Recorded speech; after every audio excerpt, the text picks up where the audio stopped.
Hello everyone, welcome to the course on Health Humanities, Indian and Western Medical Knowledge Traditions. This is the last lecture of Module 2 on Critical History of Medicine. The lecture is titled as Public Health and Medicine in the 19th Century and Beyond. In this lecture, I will talk about public health and how public health and general medicine has been professionalized in the 19th and 20th century. Then I will talk about social determinants of health, hospital architectures, and how they are run by, and what are the systems of their support, particularly financial support.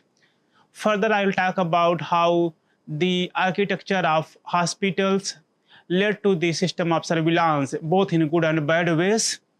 And then I will also discuss about the relationship between doctors and patients.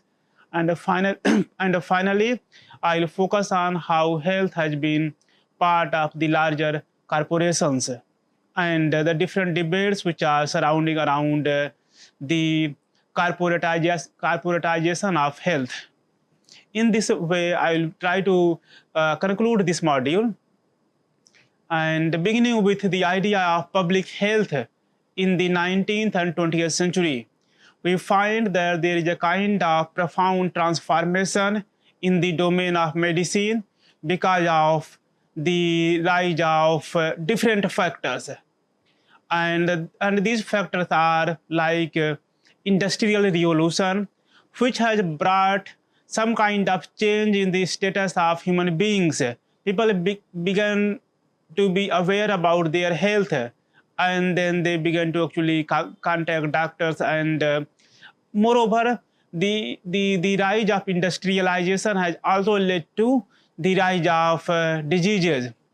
Further, colonialism has provided a new impetus to the development and advancement of modern medicine, because colonialism brought Western medicine to the non-Western countries, and they also got influenced by the local and native medical systems.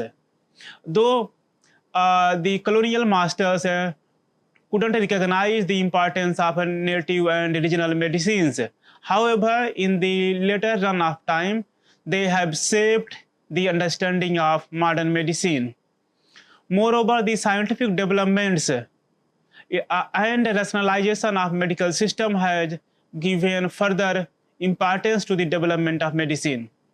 And when we think about the rationality, as I discussed in the previous lecture, that the thoughts and ideas of René Descartes, John Locke, and many others, including Francis Bacon, have shaped the idea of medical practices. They began to actually take away the notions of medical practices from religious structures, from religious conceptions, to the rational and to the scientific domains, where they gave more importance to observation, to the practical conclusions, than some kind of religious beliefs. And in this way, we find that there is a kind of shift, there is a kind of transition in the Western medicine. And this transition has been further enhanced by the establishment of medical schools, medical universities, and if not medical schools and medical universities in particular, then all the universities and schools which have been introduced then, they had medicine as their major courses, and which led to the new development in medical practices. Moreover, by the time of 19th century, we had different medical societies, different medical journals, which began to discuss new ideas, began to make experiments, and then make it available to the other medical practitioners. Further, by the end of 19th century, there was a law to govern the medical system, the medical practices. And this law is called medical licensing law, which means that the only people who are qualified and those who hold suitable and appropriate degrees, and those who are proficient, they can practice the medical they can practice the medicine. Further, they can treat the people who are sick, who are ill. Moreover, on the one side, we have advancement in science, in technology of medical sciences. Further, then we have development in medical knowledge. But at the same time, there is also a focus on the social and cultural factors, which have shaped and reshaped the evolution of medical practices, and that led to the emergence of social medicine. And what happened because of the social and cultural forces, that people began to be aware about their rights. People began to be aware about that what they are getting, and and is there any kind of discrimination which they face, and then they can critique, they can challenge any kind of discrimination based upon social and cultural identity. And there is also the rise of women participating in the healthcare system, and the participation of women in the healthcare system led to the gender neutrality, and where women can tell their own problems to the other women healthcare practitioners, which was earlier missing. And with the induction of women in the healthcare system, led to the reformation in the society, and people, particularly women, they felt at ease to consult the doctors and tell their problems. Apart from that, there was also focus on the idea of like how one can maintain one's hygiene, how they can maintain one's fitness. And in this regard, the notion of exercise, diet control, the quality of air, the purity of water, light, sexual hygiene, family, community medicine, temperance, the consumption of tobacco and drugs, all of them became the issues of, became the subject of discussion, and then they became as an issue which can be discussed, which can be researched, which can be elaborated further. In this way, we find that there was a role of nature, there was, in terms of like air, water, light, there was a role of one's fitness, and the role of like what one eats and what one consumes, both good and bad, and how they affect and how they impact health. Moreover, the focus was also on sanitation, public health, and how medical sciences can contribute to the health of people.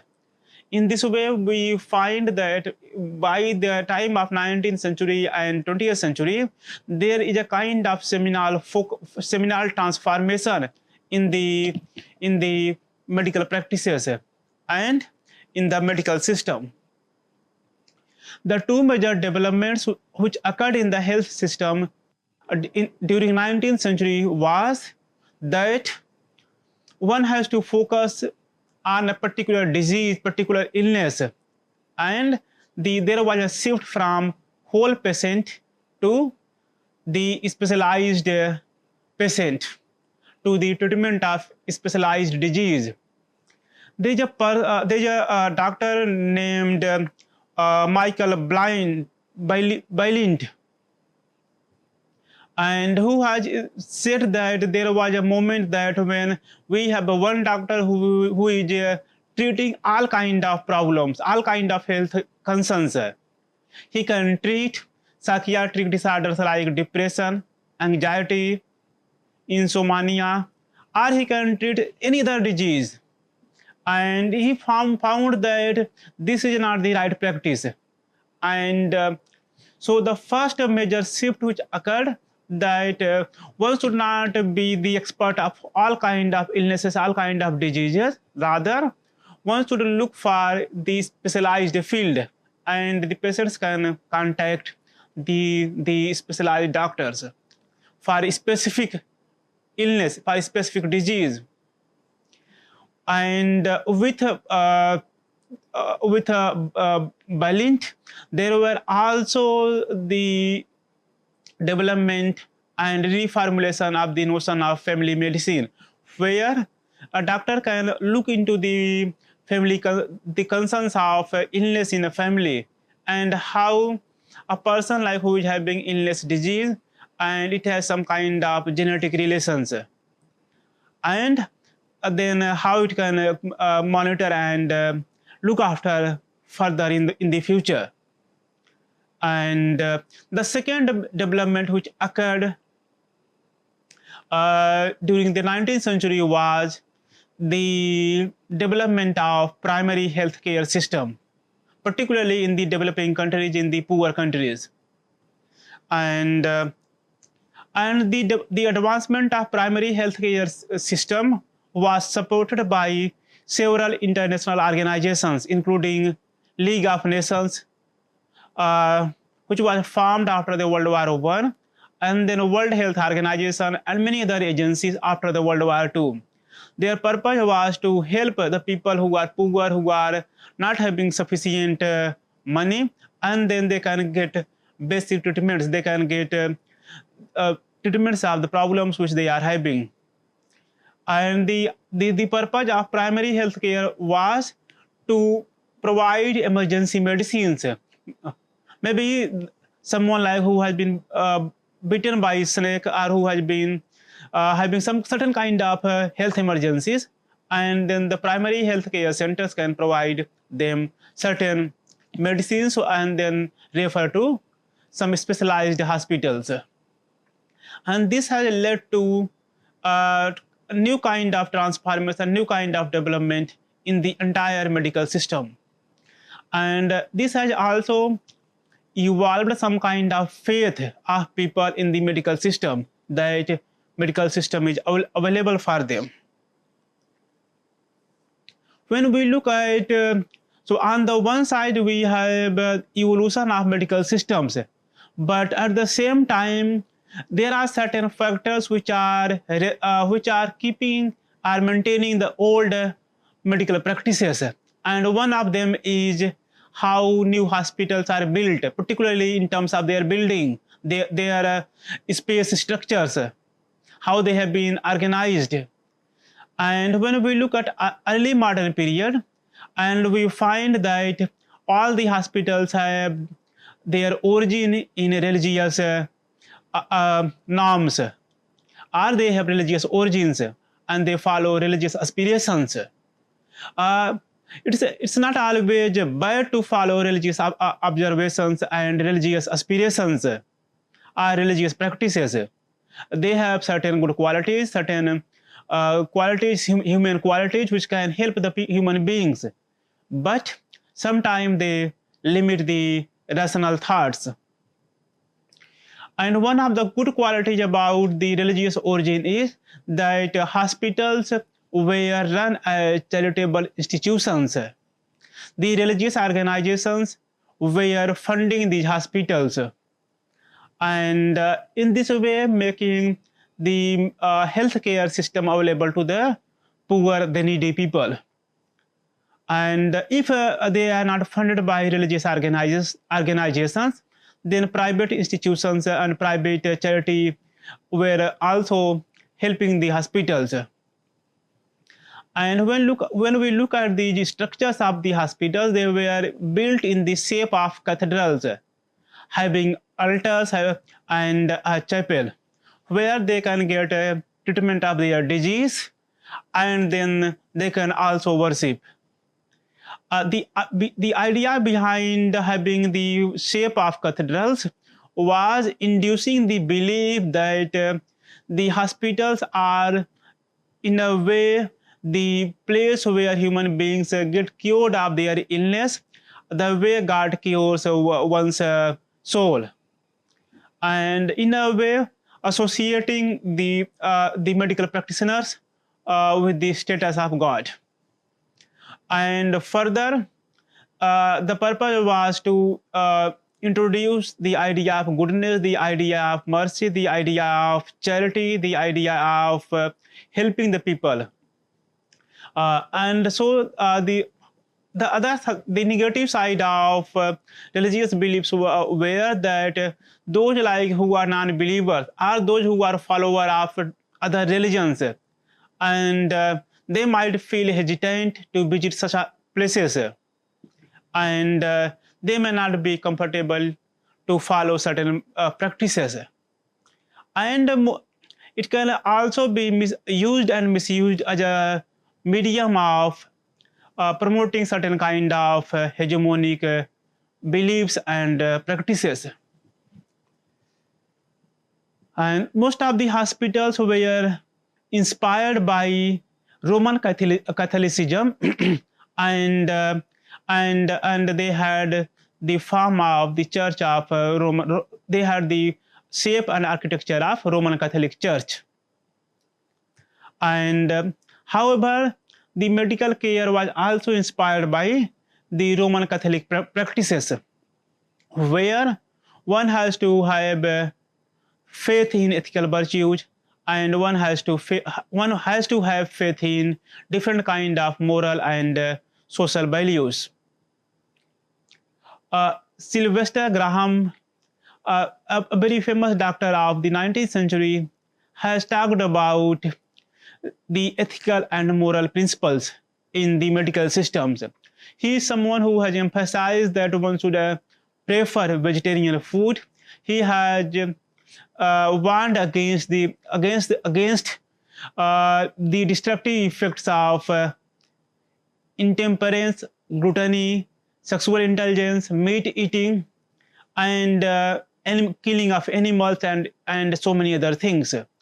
He was someone who believed that one should have a noble soul, one should have faith in the ethical virtues, and this faith can bring the faster cure. However, there were also secular hospitals which were built by Protestant followers, and so these are the hospitals where one has to visit when they have some kind of serious problems.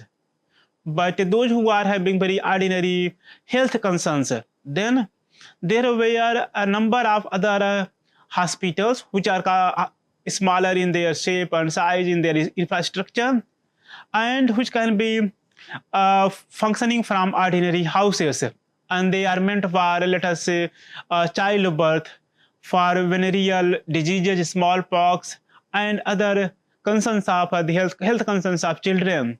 For any kind of minor health concerns, they can visit the smaller hospitals and get their treatments and cures. So what we find in the 19th century, that though the hospitals have their religious origins, but at the same time they are following the scientific rational models and methods. They have on the one side faith in ethical and moral virtues. On the other side, they are also following the norms of practice, norms of practical observations. And in this way, we find that the architecture of hospitals have certain kind of value, certain kind of impact. And one has to think over like why the architecture, the space of hospitals are organized in a particular way. Probably it gives the impression that that one has to follow certain kind of moral and virtuous practices.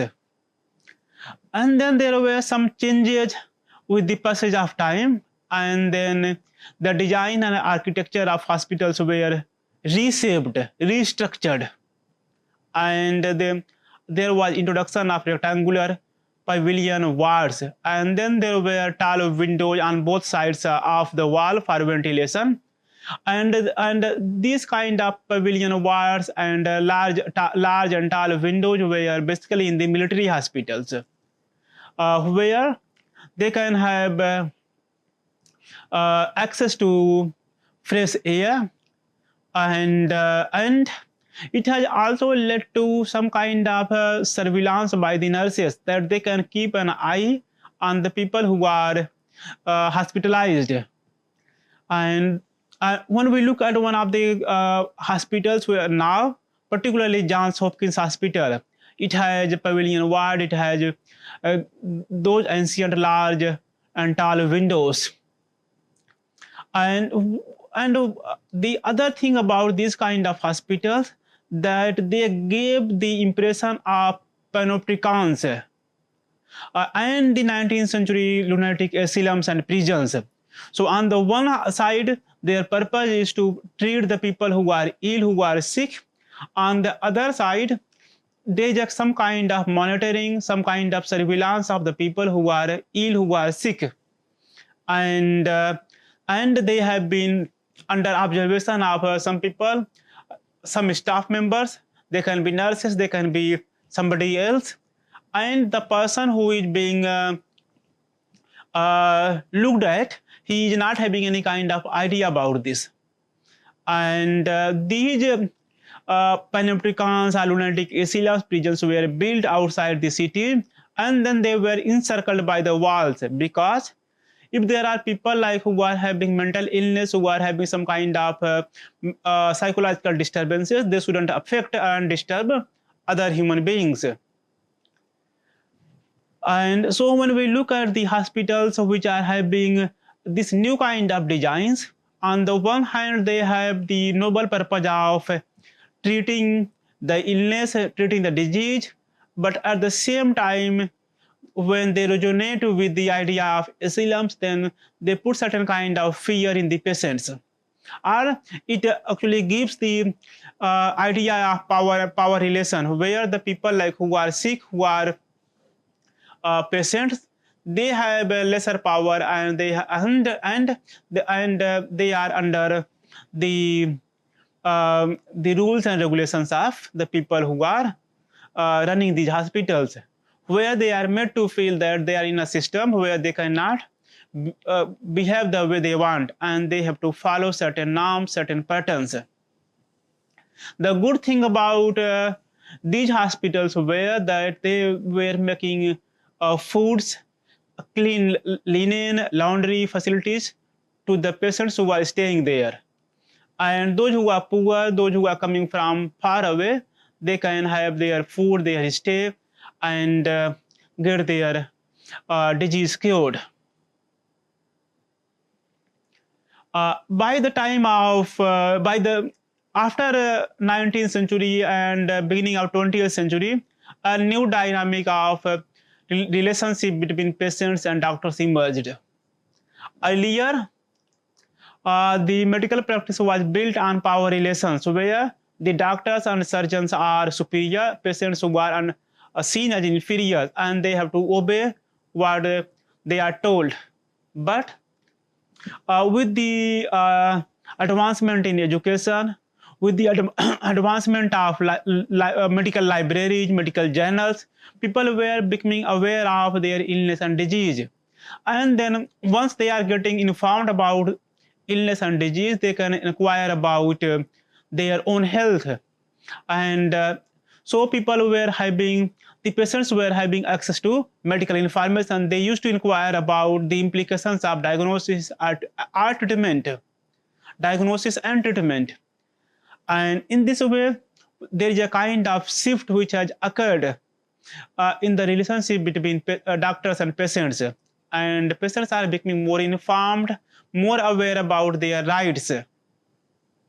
And this has led to it was meant to encourage the doctors to spend more time with their patients.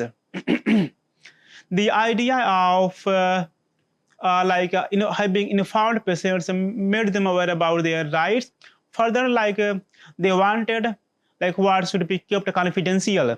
If they are discussing some of their problems with the doctors, and then they want that they should be kept confidential, or their consent should be taken.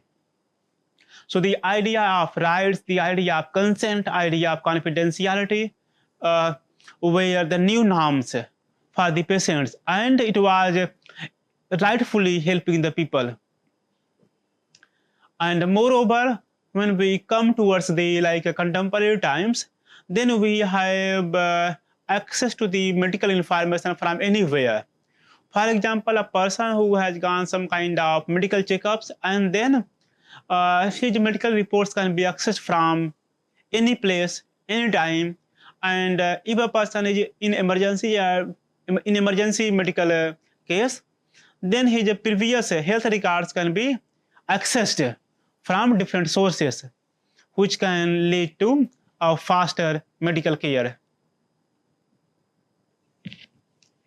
Moreover, in the 20th century, there was a development of interdisciplinary practices, and focus was on the social aspect of health, and the medical sciences were getting influenced by, or they were borrowing concepts and techniques from sociology, psychology, anthropology, history, philosophy, cultural studies, and different so many other different disciplines.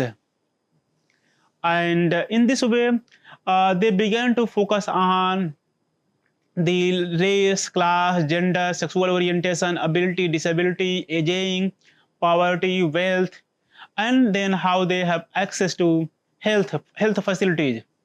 So one has to become aware about that. Is there some kind of discrimination based upon caste, any kind of discrimination based upon gender, any kind of discrimination based upon rich and poor? So these were the other factors which are also important, because the people who are poor, they may not have access to health compared to the people who are rich. And the people who are living in the rural areas, those who are living in the villages, they may not have access to the health facilities compared to the people who are living in the urban areas. So one has to look at different factors when one has to evaluate and assess public health. And when we look at the ancient times, maybe a century back, maybe some of the remote areas in contemporary times as well, that we find inequality of health access in terms of gender, because the people particularly women who are poor, and being women, being located in a non-urban area, then they have less access to health facilities. Or when there comes a certain issues which are gender specific, and then where a woman may not tell their problems so easily. One of the very famous example is from Salman Rushdie's Midnight Children, where this is a case around 1950s, where the woman, when they consult male doctors, then there's a kind of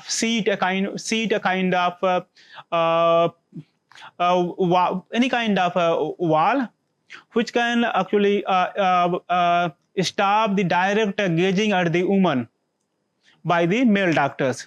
And then there's a kind of hole in the seat, and through which he can check the heartbeat of the person, or he can check whether she's having a fever or some other disease, some other illness, some other health problems. So there is some kind of disparity in terms of race, class, gender, sexual orientation. Suppose a person who is queer, who is non-heterosexual, who is not following the norms of sexuality in the so-called normal sense, then how do they access health and medical practices? One has to look at it. One has to rethink about this. And then one has to think about the affordability of health. Can one afford medical expenses? And when we look at the contemporary times, and though there is some kind of advancement, there is some kind of new technologies coming into medical system. But is it not that medical system, medical care is becoming a kind of a business? And is it not something which is being driven by the motives of profit? And one has to rethink that medical system should be available to everyone. Medical access should be the rights of human beings. It should be available at the lower and cheaper prices. And those like who are critiquing the rise of medical expenses, they say that preventing disease is not like selling some objects, some materials, and one has to rethink, one has to bring. And this is the point where when we look at the religious system of medical beliefs and practices, or the religious origins of medical beliefs and practices, then there is certain kind of like charity, certain kind of mercy, certain kind of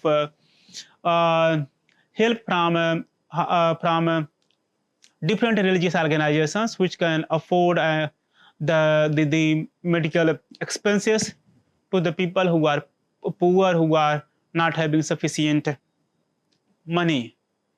Coming to the conclusion, so in this lecture I have discussed that 19th century has seen an improvement in terms of sanitation and public health, and it has recognized the link between environmental conditions and diseases. And so there were some kind of public health campaigns and establishment of public health departments, maybe in the name of primary health care systems. And after 19th century and beyond, there was professionalization of the entire medical systems.